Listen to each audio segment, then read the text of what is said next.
Good evening. How's everyone doing? Hopefully well.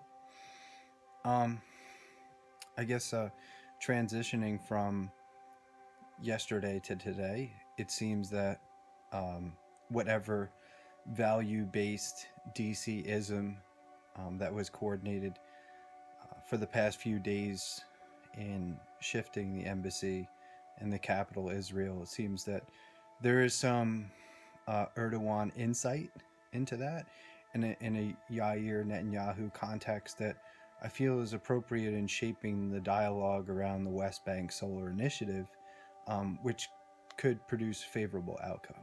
And like I've said in the past before, it's a matter of repetition that gets either side essentially into a type of a negative sentiment where the opportunity is squandered sometimes with respect to um, projects like the West Bank Solar Initiative and the type of hand in hand narrative that could be generated from that to create stability and attract investment into Syria. So, transitioning from there, I feel like it's appropriate to touch more upon on Jamie Dimon, Warren Buffett, and that situation as it pertains to the Middle East and as it pertains to funding for the border wall. So, like I alluded to and said in the past clip, um, Warren Buffett wanted David Alger murdered in 9/11 and did so through improperly formed monopoly of Berkshire Hathaway, right? And did so by financially manipulating Jewish and Arab business entities domestically here in the United States and abroad to do so.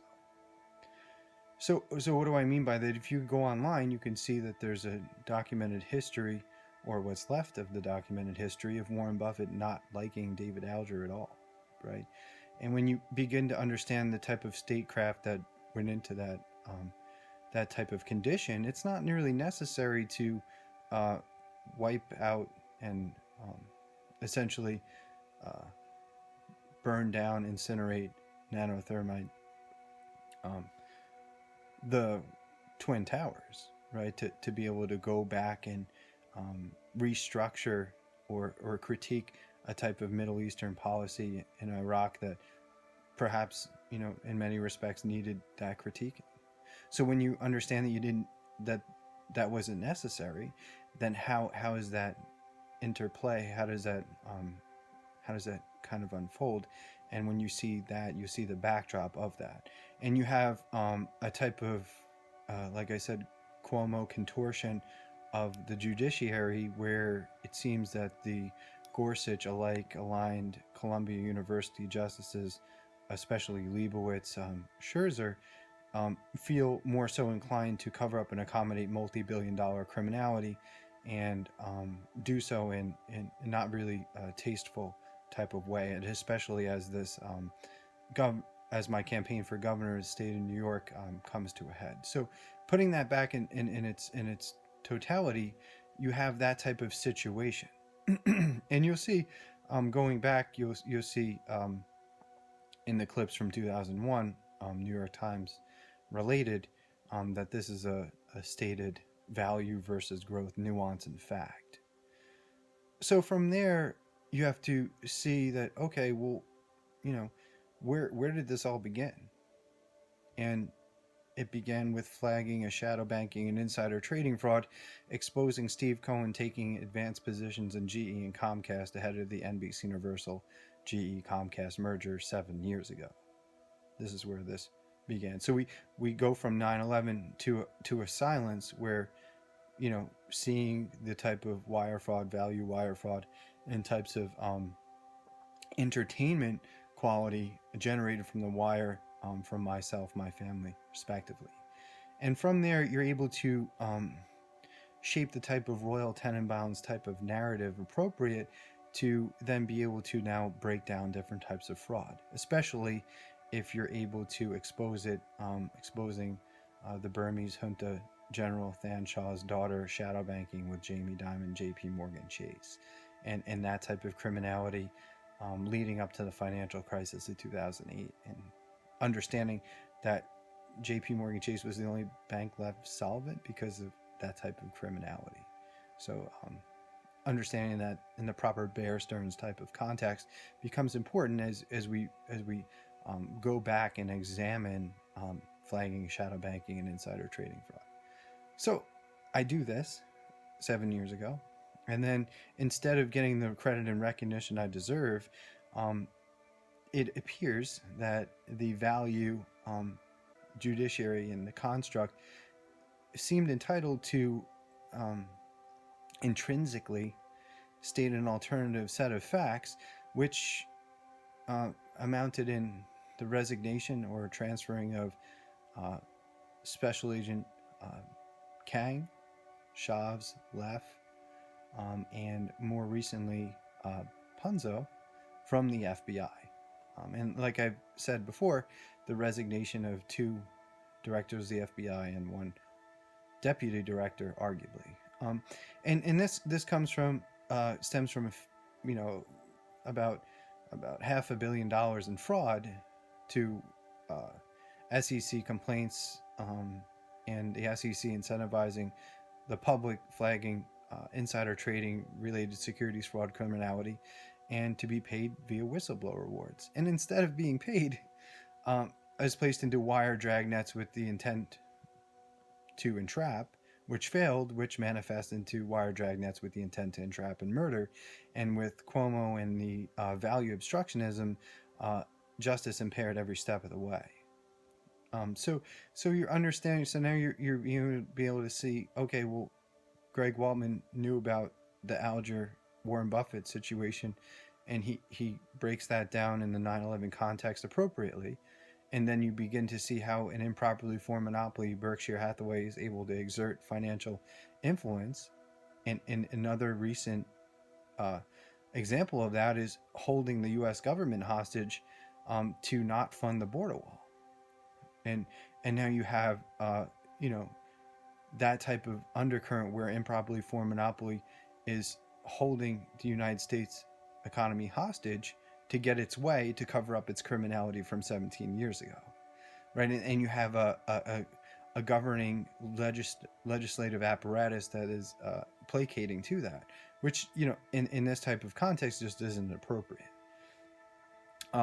So instead of moving forward, turning a $30 billion upside down project right side up, $261 billion in its first year of operation, you have Warren Buffett, Berkshire Hathaway, essentially holding the government hostage and manipulating to no end to get his way to not fund the border wall. So I feel like that's a particularly brainwashing type of nuance contractors don't really pick up on, but I do for other contractors. So as the investigation, Mueller, DOJ digs deeper into that type of nuance, you understand that I don't know, I guess it was approximately 1.2 billion versus I guess the 6 billion to fight addiction. It seems that there's an addiction problem within the White House, and I don't know. I guess that's something that I guess the value social media type of undercurrent would not like anyone to know about, right? Similarly to keeping everyone's energy price fixed, energy prices hyperinflated along with their health care and taxes, right? So understanding that in that type of context, you get to see that the same type of financial condition from 9/11, financially constraining Middle Eastern economies to have the World Trade Center attacked to murder David Alger, is still interplaying in that type of holding the U.S. government and economy hostage to get his way, Warren Buffett to get his way on not funding the border wall, not funding the solar wall, essentially defrauding the American public. So as we move forward, you'll see that in the timeline in relation to that, you'll see that I was arrested without any probable cause by the NYPD when I was out front of my friend's house on 11 East 68th Street in Manhattan in relation to report a Nicole Lapin, which I indicated to her the securities fraud involving Steve Cohen, Jamie Dimon. And from there, that was used as precedent to execute these wire dragnets, which failed, right? And manifest into wire dragnets with the intent to entrap and murder. And as we move deeper into now the 7th year of this criminality and me running for governor, this will be more prevalent throughout the race as I back not only Governor Cuomo, but Cynthia Nixon and Jeffrey Buttigieg into a $1.5 trillion quantum track corner, right? Does anyone see that yet? So that's what's in store for them. Great for myself. It seems like that New Jersey's reciprocating that to an extent. Former Governor Christie, current Governor Murphy, which is great, and I'd like to coordinate on that type of positive project, and it seems like some of the internals are beginning to understand how I resolve New York's some $65 billion in debt that not only Governor Cuomo, Andrew Cuomo, but his father contributed to, right? So as we bring in and begin to fracture all the pieces, moving pieces of the criminality, we now move forward in addressing the criminality involving Jamie Dimon. So, flagging shadow banking and insider trading fraud, we exposed Jamie Dimon shadow banking with the Burmese junta, and Hillary Clinton, on account of my exposing this fraud, goes to Burma, and Aung San Suu Kyi wins the Nobel Prize.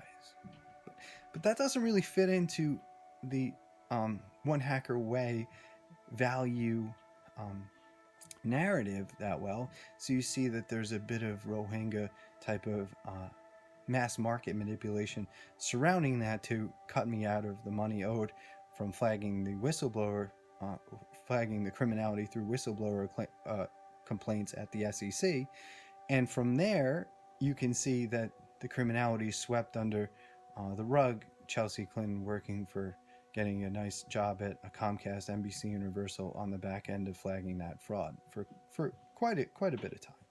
So you get to see that, okay, I flagged a shadow banking and insider trading fraud, and instead of getting paid, there's lots of corruption and criminality, value based, to not pay and then put me into wire dragnets, which had the intent to entrap, which fail and manifest into wire dragnets with the intent to entrap and murder. So for 7 years, breaking down this criminality, etc., then you have someone like Jamie Dimon, J.P. Morgan Chase, who has loans on his books for traditional natural gas oil ventures, right? So say I'm a oil company coming out of 2008, and I'm getting a loan, and I need oil to trade at, I don't know, say $85, $90 a barrel for me to break even on these loans. And then all of a sudden, Greg Waltman comes along and has different types of energy solutions that could upset those loans. Well, all those loans have the potential to be insolvent, right? So the wire fraud then goes down and targets me, which amounts to energy price fixing, blocking billions of dollars of energy project sales to keep loans that should be insolvent solvent. And it's not that it's a bad type of market nuance. It allows places like the Kingdom of Saudi Arabia, Kingdom Holdings, to consolidate in the energy market and get bigger market share, respective of those types of companies failing to see the type of neon type of vision moving forward. So you understand that, and then you understand that Jamie Dimon, in this particular instance, where again I was arrested without any probable cause and talking to Jamie Dimon about resolving this type of debt and criminality, you get to understand that you have this ongoing wire fraud, wire dragnets that failed, manifest in wire dragnets with the intent to entrap and murder. And from there, the criminality is now backed up on different types of lies and things that just aren't reality. I have Jamie Dimon's email where he personally emailed me, right? So when you personally email someone and you owe quite a bit of money, you probably wouldn't want that in the press, right? You'd probably want to talk to them to resolve the issue. Unless you have your daughter sitting at the New York Daily News executing wire dragnets, and you think you're going to get away with your criminality. And again, like I said, it's just going to get backed into a trillion, 1.5 trillion quantum track corner with Governor Cuomo and the Buttigieg Nixon value issue.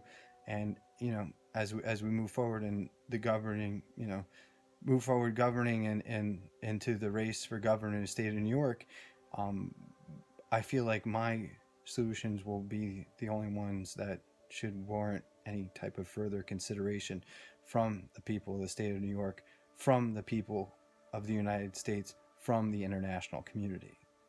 So, understanding how this all interplays, and then understanding Governor Cuomo, their handpicking justices, particularly from Columbia University, where Warren Buffett went to school, to overseeing criminality involving Columbia University.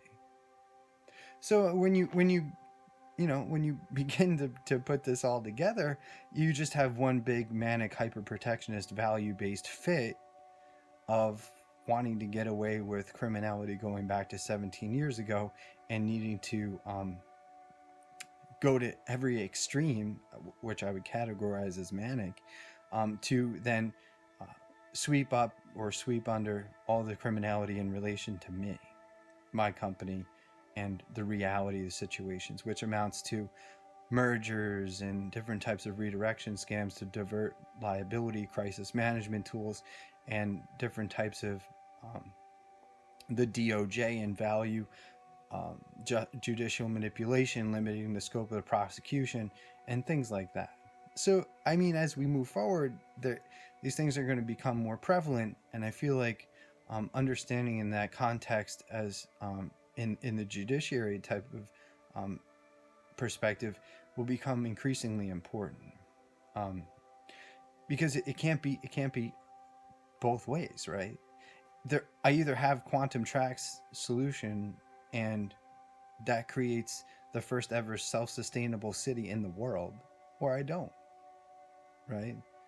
And I either have a border wall solution that turns $30 billion project right side up, $261 billion in its first year of operation, or I don't, right?